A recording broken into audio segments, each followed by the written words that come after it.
Welcome back to the Electric Z presented by Fiberglass.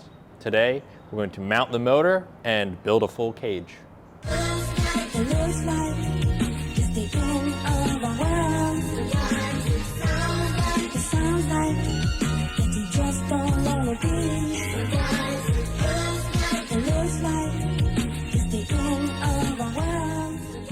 Like I said in the last episode, my main concerns are battery mounting and motor mounting.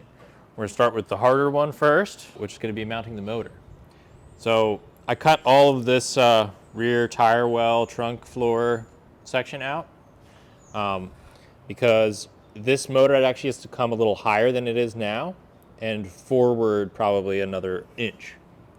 So these frame rail sections right here are kind of in the way. So we're going to have to cut out sections of that frame rail, reinforce it, make it stronger than it was. We're going to have to add a bar to the back here. Tesla motor, this large drive unit has one mount in the back, one mount right in the front, and then one mount on the driver's side. The inverter sits on the passenger side, which is not nearly as heavy as the motor itself. So I guess they don't put a mount on that side, but whatever, it's fine. To do this, we're going to take it to our boy Josh, who does all my cage work and stuff like that, and we're gonna go ahead and get this stuff tackled at the same exact time. The cage is gonna be a simple 6-point cage with 2 little additional pieces, a bar across here, and then 2 additional pieces to tie in this rear frame rail. So here the 280s have like a little frame rail extension on top of the trunk floor, but they had like a bunch of things. So the 280Z floor is actually 2 inches higher than the 240Z floor. So it would essentially be like the same cage style on the carbon Z you built? Yeah, yep, but a little tighter and closer to the, what is this pillar even called? Roof rail? It's gonna be a little tighter here, so my head is even farther away. Right now my head doesn't hit my cage without a helmet in my Z, but it's pretty close with the foam on it. So I wanna make sure if this is gonna be a street-driven car, I don't want to be anywhere near a cage with my head.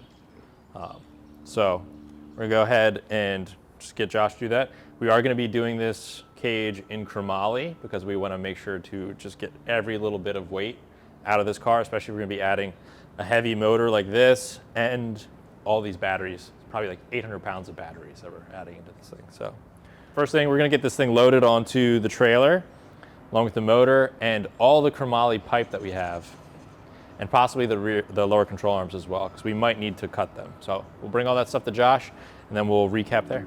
What we're probably gonna do is have these wheels locked. We'll unlock them and slide it as far as we can.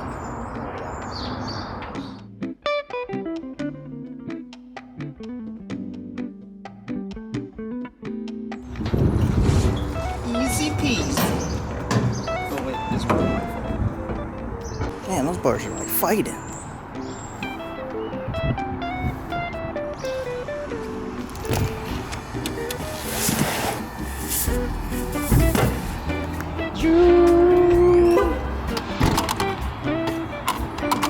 Quality. We're gonna grab gas. Love to see it. Love to see Tim went to get gas before we hit the road. Last time, running to get the $500 project, we was like pretty much about Tyson's Corner. All he said was, yeah, I need a little gas. He then tells me as we pull up to the gas station, yeah, my range said like 5 miles. I'm like, bro, what? We had the trailer on the back and everything. Dude, I left my hitch underneath the trunk of it. Yep. It's under the Tesla motor, so.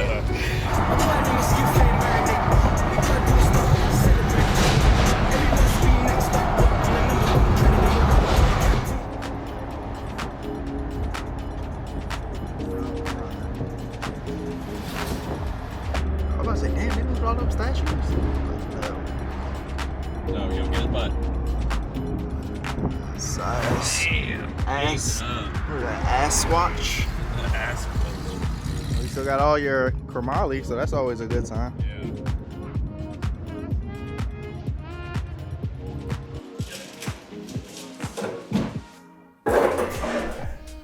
Should we use the pad on there? I am. I've already used these things. Whatever.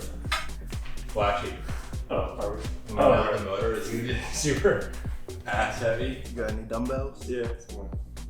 I'll get some. Oh man, job for you here, pump that iron. There somewhere, not these. I'll find them. Damn. Yeah, we're...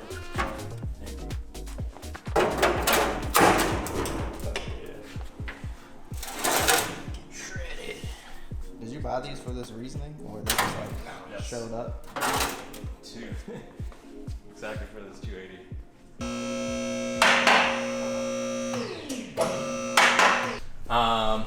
We need a lift table. I want to get one. I forgot, like a lift cart. Oh yeah. I was thinking about that for this would be very nice actually. I can always lower it down. So I have this here. Did you bring those other plates that you had, or no? Yes. Yeah, actually very much more. So I was gonna cut like straight across here, with just everything underneath this. To keep this, and then set that angle in there like that and that. Because this is the frame rail. Right. But it's it's really tight. When I get the motor right up to it, it's like hitting here. The mount. Just barely. Yeah, like this. And that's This right here and this like this is like really tight to it. So. Oh, there's a big bolt right there. Yeah, I mean I cut the end of it off already. Ooh.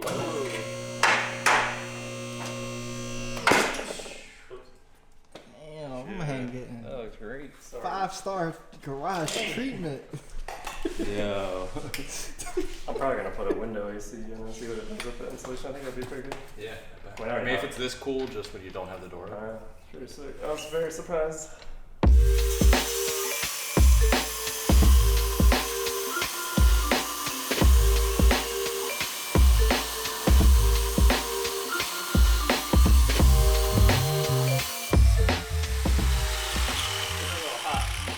This might be one of the funniest shots I've got in a while.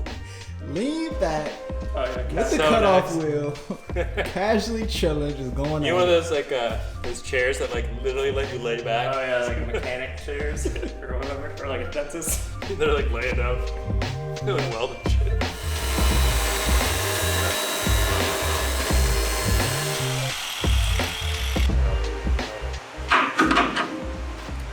So I'm thinking like that angle right across there, maybe a piece of that 8-inch plate. You got the plate too. What goes here? What is this? Seat belt. Yeah, I could make something off of that at least. Or I don't know. Depends where it lays against the seat or versus the seat. Yeah, I mean it doesn't matter. Is the seat down here? Or is it like No.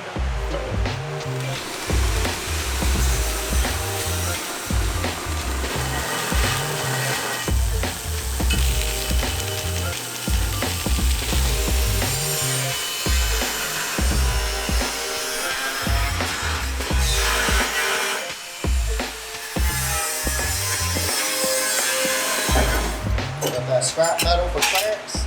Yeah, Clarence.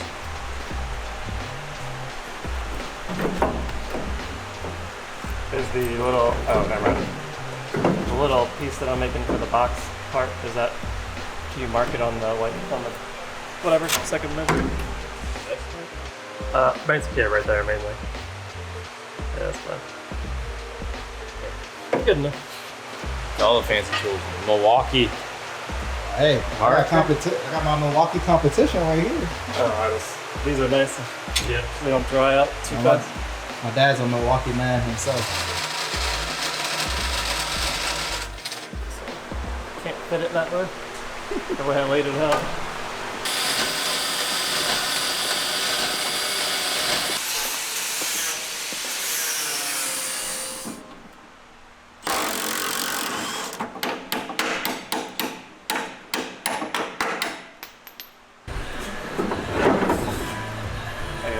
Better. So we'll do that.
Zing. Oh my god. I smelled fabric, I was like, huh. And I felt it, I was like, oh! Literally all you can do is like dance as fast as you can and like move around. I'm burning. I smell popcorn in here.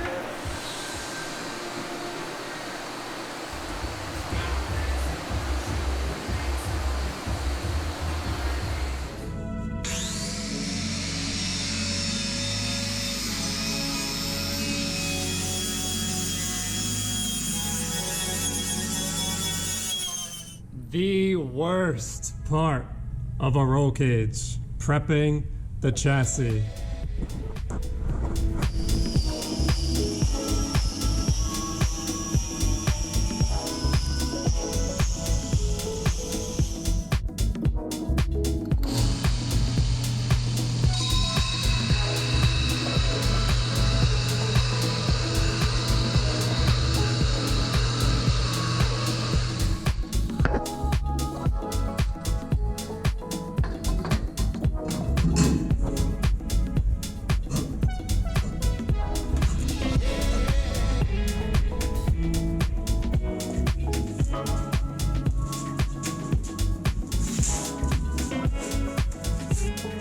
Scott finished the cage, or at least most of the cage, in the 240Z.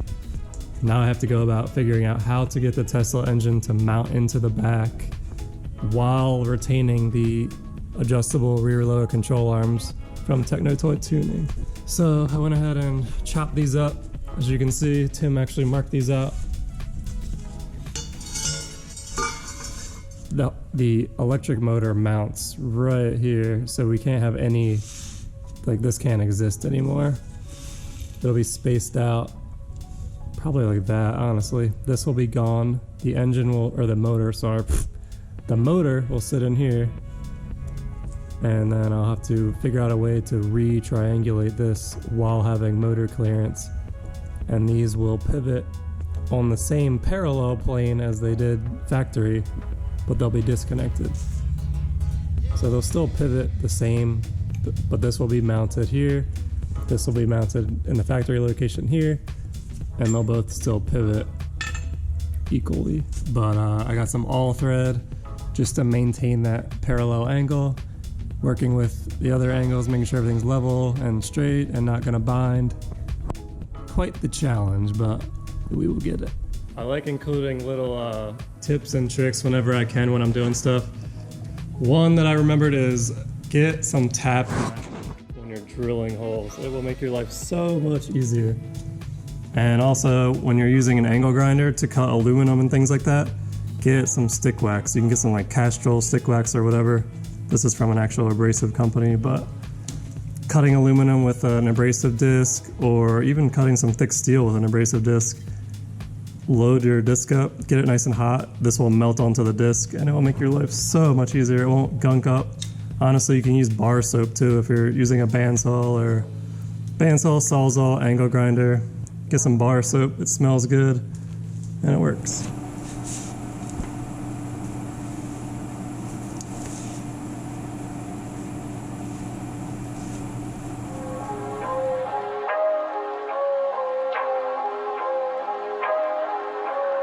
I got the control arms modified like I was talking about to clear the big old motor, and I mounted it all nice and level and straight to the frame. Got the coolant fan or radiators mounted also. These look insane because they're so huge, but once the engine's mounted, you'll see how close it all comes to meeting this.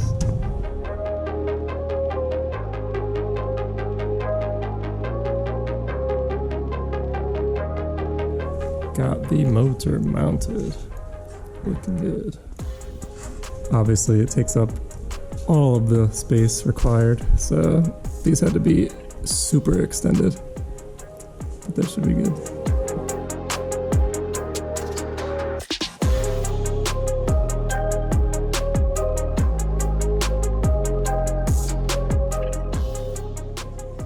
The last tube, the last one.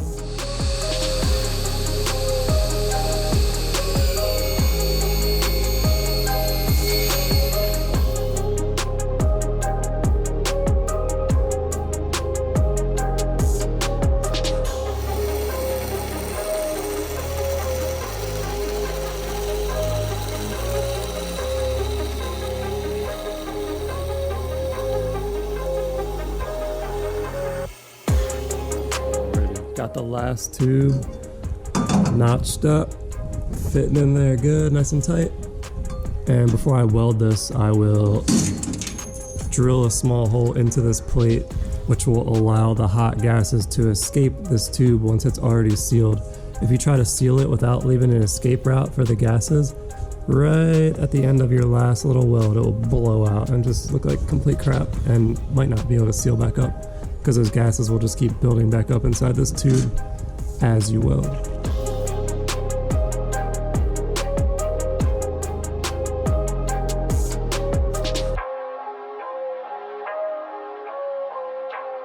Just got finished up. Radiator is mounted, motor is mounted and reinforced, mounts are all good. Lower control arms are modified to fit that big old motor. Cage is in, obviously. I thought this was pretty funny though. One finger, doing a wheelie.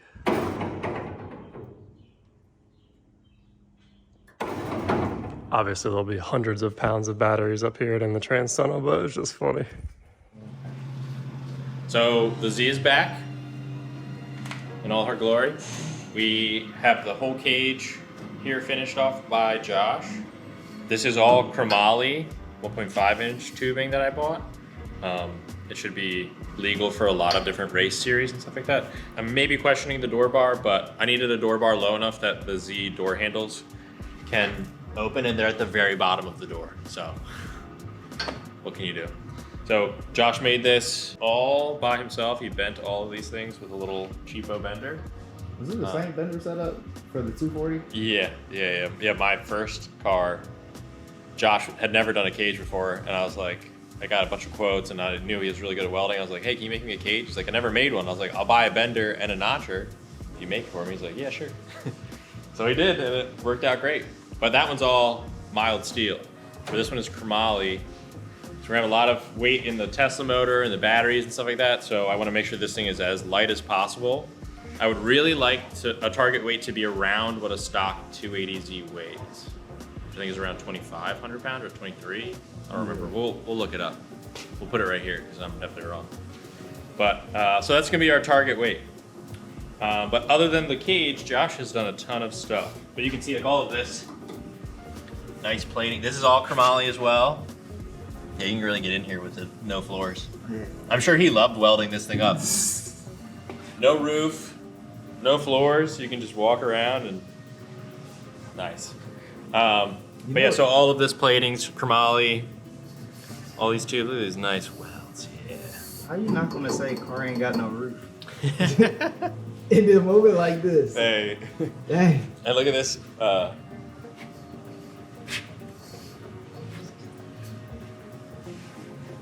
This Sharpie I put here before he made the cage, and he left it here the entire time. It made it back on the trailer both ways. Crazy. But yeah, so we're gonna give you a little sneak peek. We'll obviously go more into all of this back end stuff later. But Josh has mounted the Tesla motor for us. There are 3 main mounting points. There's the back point.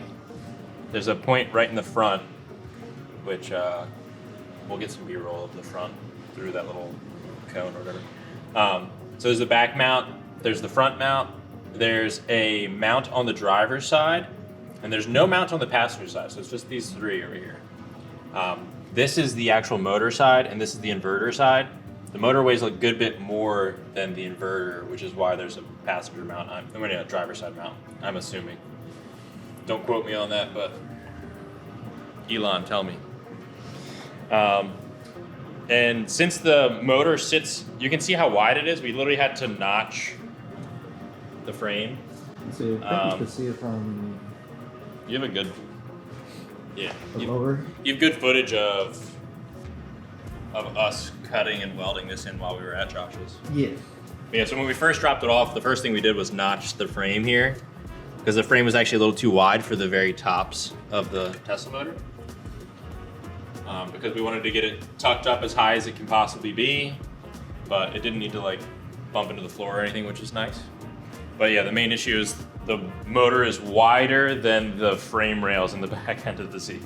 So we had to strengthen it up with this huge angle iron piece. And he tied it back in the frame. And then he, of course, tied all this back to the suspension points and this main tube that runs from both frame rails and loops to the Tesla motor. So this thing is super strong and still lightweight because this is all chromoly. He used the T3 rear mounts from my wife's 280Z, which I'll be putting back on her car, but they're gonna be sending me new mounts, which are billet and anodized blue, which is gonna be sick. Ooh. It's gonna be our accent color for this car, some anodized blue stuff. But since the motor sits so low and so wide right here, the actual pickup points for the suspension had to be bumped back like a foot. So if you look at this control arm that Josh modified right here, this is in line with where this pickup point used to be. And he's added this chromoly tube. Oh wow. Yeah, so this is our lower control arm now. We might end up doing some bracing or something here or something across, but we'll see. Hopefully this is not gonna weigh too much, so it shouldn't be, too much of an issue. And T3 kind of over-engineers all their parts anyway, so we'll see how everything goes, but. If, I don't know, if it was my vote, maybe a little reinforcement. Yeah. But I am paranoid person, so. There's only so much we can do, but. That is true. That is true. But yeah, 2,500 pound car. Yeah. I don't know. A lot of older engineering, I will say. Yeah, we probably will. They skimped out and. Yeah, and if you still see like work. the old control arms for these things, they're literally like stamped steel. Yeah. And they're super thin wall, so. I learned a lot from the one day out. It was an E30 on. Yeah. I was like, man, this looks mad sketchy, but. I mean, we probably will. Everyone in the comments is gonna be like, "What the hell are you doing?" We probably will strengthen them up a little bit from where they are right now. But either way, we got it to where it needs to be, which is the main thing. Pistachios in the house. Someone's jealous like can't grow facial hair. You tripping? I got a beard. Look at you, A fucking beard? crustache. Beard. Like a goatee kind of. No, I hate it. I got a beard. So other than the Tesla motor and extending those control arms, he also mounted our CSF radiators. These are the same radiators we were planning to use on the Ford. You probably still will. I like how you have the 3D markers still on. Yes. They're really annoying to peel off, so I just left them on there. We were probably going to go with a set of black ones for this build because the tail light and everything around the back is going to be completely open. We were thinking about putting mesh in here at first, but I think I'm going to leave it completely open so you can like literally put your hand in here. So you'll see the two CSF radiators, and then it'll have a little carbon shroud on it to duck the air. Make sure you put a warning label. Maybe you'll cut your finger. Well, the fans are going to be pushers from the bottom. So- we just want to scare people Yeah. when they see the dog. Don't put your Warning. hand in. Warning. Might lose. a Don't finger. put your hand in here, but you could. But yeah, I mean, it's a big step forward. A lot of the annoying stuff Josh took care of for me. So great. Next episode, we're gonna go ahead and start dealing with this hole we have here. Which one? Yeah, good.